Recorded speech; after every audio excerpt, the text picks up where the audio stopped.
It feels like the Nothing Phone 4A series just came out, yet the company is back again with another 4 series device. This time, it's the Nothing Phone 4B, the first in a new B line that's designed to be more affordable than the A series and comes in at about half the price. It's fairly well spec'd, with a Snapdragon 6 Gen 4, 8 gigs of RAM, 3 years of OS updates and 6 years of security patches, an IP64 rating, and a 50-megapixel main camera. But the AMOLED display looks a little concerning on paper with a paltry 480Hz PWM rate. But I ran my usual display analysis tests on it and found that the spec sheet isn't what it seems. Let's take a look. First, I'll show you the difference between the Nothing Phone 4A on the left and the 4B on the right. At medium to high brightness, both of these phones use DC dimming and have similar modulation depth at 100% brightness. The 4B's modulation is a bit deeper, and that gets worse as you get closer to the bottom of the DC dimming cycle, but I'll show you that in a minute. At 55% brightness and below, the 4B switches to 480Hz PWM dimming and looks pretty awful on camera. The 4A looks positively angelic next to it, with a 2160Hz PWM rate and a much better duty cycle rate.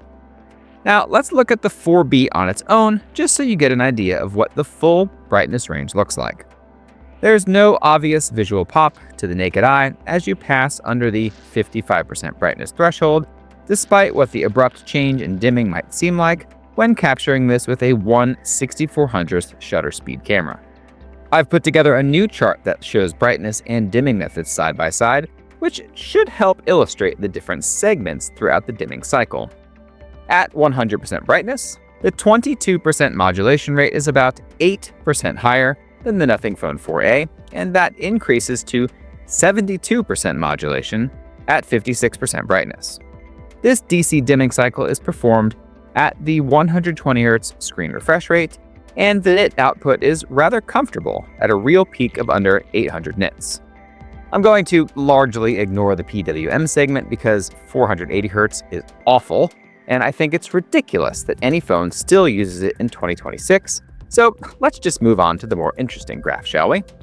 Now, if I bring the brightness back to 100% and enable the extra dim accessibility option, the nits drop to 585, and the modulation drops to 17%. That's a great improvement in overall comfort.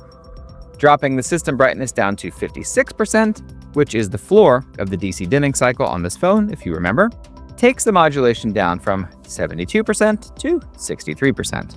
Still pretty high modulation, but it's not too severe at just 102 nits. Now, if I keep the extra dim mode enabled and use a dimmer app, the numbers start to look even better. For this test, I left the system brightness at 100% so we could start from the lowest modulation rate. The dimmer app is then set to 50% brightness in this first column, dropping the brightness to an amazing 187 nits, with just 19% modulation. Clearly, this is the way to dim this phone. At the lowest setting in the dimmer app, I measured just 4 nits of brightness. Yes, it's 90% modulation, but that's only a 3.5 nit brightness dip, which I can't imagine being much of a bother. So I'd say, if you get this phone, download the dimming app I have linked in the description, or whatever one's your favorite, and only adjust brightness through that, not the system slider. And that's not all the good news here. Based on all my tests, there's no dithering on this phone, even when using the default Alive Vibrant color space. I ran this one through a new Euler scope tool that helps isolate frequencies and surface any abnormally flickering pixels, and even with that tool, I only saw the uniform flickering that happens when OLED pixels refresh the screen. That means no dithering, and that's a happy, happy day. So while the Nothing Phone 4B might look unsuitable from the spec list, this is a surprisingly good OLED for flicker-sensitive folks who are looking to avoid dithering, want reasonable modulation levels, and still need a screen that can get nice and dim when you need it. If you enjoyed that video, please give it a like and subscribe to the channel. Thanks so much for watching, have a great rest of your day, and I'll see you in the next one.